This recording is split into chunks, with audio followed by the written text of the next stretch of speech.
اور کسی بھی ترقی یافتہ معاشرے میں جو جمہوریت ہوتی ہے اس کے صرف دو فائدے ہیں۔ اب جمہوریت چاہے صدارتی نظام ہو یا پارلیمانی نظام ہو، اس کے دو ہی فائدے ہیں۔ پہلا فائدہ یہ ہے کہ مقررہ وقت کے اوپر پیسفلی ٹرانسفر آف پاور ہو جاتا ہے اور کوئی جھگڑا وگڑا نہیں ہوتا ووٹوں کی چوری کا، گنتی کا یا کسی بھی چیز کا۔ اور دوسرا جو اس کا فائدہ ہوتا ہے وہ یہ کہ ہر فرد اور ہر ادارہ جو ہے اس کے اوپر سوال ہو سکتا ہے اور اس کو اپنے اوپر اٹھائے ہوئے سوالوں کا جواب دینا پڑتا ہے۔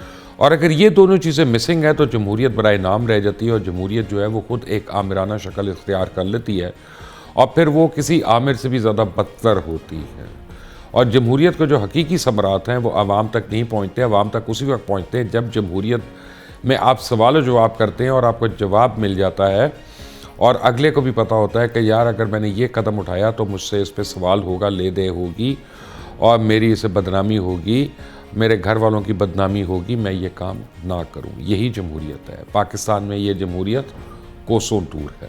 سب سے پہلے یہاں ووٹ ڈالنے والے اور ووٹ گننے والے اور، اس کے بعد جو آنے والے ہیں وہ اپنے آپ کو ہر ایک سے بالا تر سمجھتے ہیں، ان سے زیادہ عقل کل کسی میں نہیں ہے، اور ہم جو کر رہے ہیں وہی صحیح ہے۔ اور اس کے بعد سب سے بڑی بات ہے آپ کسی سے سوال ہی نہیں کرتے۔ ہمارا تو آئین ہمیں ممانعت کر دیتا ہے آپ نے کس سے کیا سوال کرنا اور کس سے کیا سوال نہیں کرنا، اور ہم اپنے فنڈامنٹل رائٹس کو بھی لے کے بیٹھے رہتے ہیں۔ اب آپ یہ دیکھ لیں کہ پاکستان کا اس وقت اللہ تعالیٰ نے دنیا میں بہت بڑا نام کیا اور مقام کیا، خاص طور یہ جو مئی 2025 میں ہم نے انڈیا کو مارا بنیان المرصوص کے بعد، اس کے بعد پاکستان کی بہت دھاک بیٹھ گئی ہے۔ پوری دنیا میں پاکستان کا ایک مقام ہو گیا، لیکن کیا بحیثیت ملک، بحیثیت قوم ہم اس کو کیپٹلائز کر سکتے ہیں؟ ہم نہیں کر سکتے۔ پاکستان میں کیا انویسٹمنٹس آ گئیں جون یا مئی 2025 کے بعد؟ تو سوال کا جواب ہے کہ نہیں، بالکل انویسٹمنٹ نہیں آئی۔ اگر پی آئی اے پرائیویٹائز ہوئی ہے تو وہ بھی ہمارے لوکل کنسورشیم نے لیا ہے، باہر سے کوئی انویسٹمنٹ نہیں آئی اس میں۔ یو اے ای نے اگر $1 بلین دیا آ کے تو وہ ایگزسٹنگ اینٹی کے اندر دیا ہے، نیا کوئی پروجیکٹ انہوں نے نہیں شروع کیا۔ انویسٹمنٹ کیوں نہیں آ رہی؟ پاکستان میں جو بھی انویسٹ کرتا ہے یا جو بھی سرمایہ لگاتا ہے اس کا سب سے بڑا امتحان جو ہے وہ نیب ہے۔ نیب اس کو اٹھا لیتی ہے، اور پھر نیب کا جو دل کرتا ہے جتنے مرضی مہینے وہ ایک شخص کو اندر رکھے اور اس کو رسوا کرے، اس کی عزت کے ساتھ کھیلے، کھلواڑ کرے، اور بھلے اس کے بعد کچھ نہ ثابت کرے، چھوڑ دے اور وہ آدمی جانے اور اس کا کام جانے۔ ہمارے پاس بہت بڑی بڑی مثالیں ہیں۔ میں یہاں پہ کم از کم 10 نام ایسے لے سکتا ہوں کہ جن کو ہمیں پتہ ہے کہ نیب نے غلط اٹھایا، لیکن وہ آگے سے کچھ نہیں کر سکتے۔ اچھا، پھر کسی بیوروکریٹ کو سب کو یہ پتہ ہے کہ ہم نے کوئی بھی ڈیسیجن لیا تو نیب نے ہم سے سوال پوچھنا ہے بعد میں، کسٹڈی میں لینا ہے پہلے، انہوں نے اٹھا کر لے جانا ہے، تو نتیجہ یہ ہے کہ انویسٹمنٹ ہی نہیں ہوتی ہے۔ نہ وہ کسی کو اپروول دیتے ہیں، نہ اتھارٹی دیتے ہیں، نہ وہ کوئی ڈیسیجن لیتے ہو، کہتے ہیں او ایس ٹی بنا دو، ہم نے کام نہیں کرنا، کام کرو گے تو ہمیں فلاں اٹھا کے لے جائے گا۔ اب جب سے پاکستان مسلم لیگ اور پیپلز پارٹی کی حکومت جو ہے یہ آئی ہے، خود نون لیگ کے اندر اور نیب پیپلز پارٹی کے اندر بے شمار ایسے لیڈرز ہیں جن کو غلط اور غیر قانونی طور پہ نیب نے اٹھایا۔ یہ میں سمجھتا ہوں، ہو سکتا ہے نیب نہیں سمجھتی ہے، لیکن اگر نیب کی میں اوورآل کارکردگی دیکھوں تو جتنا نیب کے اوپر پیسہ خرچ ہوا آج تک اتنا ریکور نہیں ہوا۔ اور اس سے بڑھ کر یہ ہے کہ جناب آپ یاد کریں کہ سرور موسوی کے ٹائم پہ نیب نے شہزاد اکبر جب یہاں پہ کرتا دھرتا تھے احتساب کے، تو نیب کی وہ فائلز جو ہمارے پاس ایک ایویڈنس کے طور پہ موجود تھیں، وہ جو کانٹریکٹ کیا ہوا تھا نیب نے، وہی فائلز چوری ہو گئی، غائب ہو گئی، اور جس شخص کے اوپر کیس کرنا تھا اس شخص کے ہاتھ میں پہنچ گئی وہ۔ کیا نیب میں کسی کے اوپر کو سوال اٹھا؟ کیا کسی کو کوئی جیل ہوئی؟ کیا کسی کو کوئی سزا ہوئی؟ کیا پارلیمان میں اور سینٹ میں ہمارے اتنا حوصلہ ہے کہ وہ سوال پوچھے؟ کیونکہ ان کو لگتا ہے ہم نے یہ سوال پوچھا تو یہ نو گو ایریا ہے۔ تو اگر پارلیمان ہی سوال نہیں کر سکتی تو پھر پارلیمان سے عوام کیا سوال کرے گی؟ کیا اس طرح یہ جمہوریت، سو کالڈ جمہوریت، اس ملک کی، اس عوام کی کوئی خدمت کر سکتی ہے؟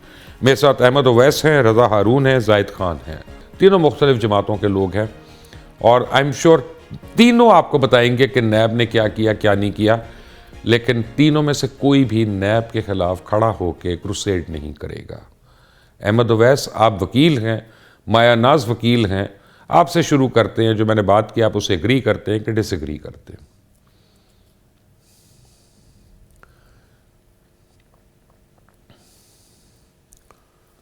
احمد اویس صاحب آپ کو میری آواز آ رہی ہے؟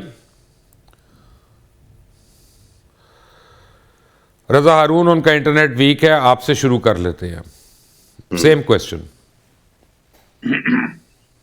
میں یہ سمجھتا ہوں کہ نیب کا جو معاملہ ہے نا, دیکھیں نیب جو ہے وہ انفارچونیٹلی پولیٹیکلی زیادہ یوز ہوا ہے اور اکاؤنٹیبلٹی کے لیے کم یوز ہوا ہے.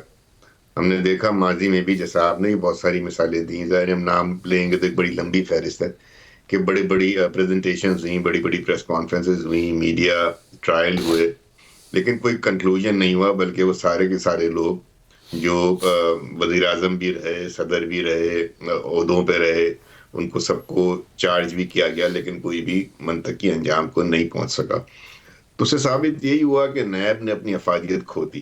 اس کے بعد ہم نے یہ بھی دیکھا کہ جب نیب میں ترامیم ہوئی لقمان بھائی, تو سابق وزیر اعظم کورٹ پہنچ گئے تھے اور انہوں نے کورٹ میں اس کو چیلنج کر دیا تھا.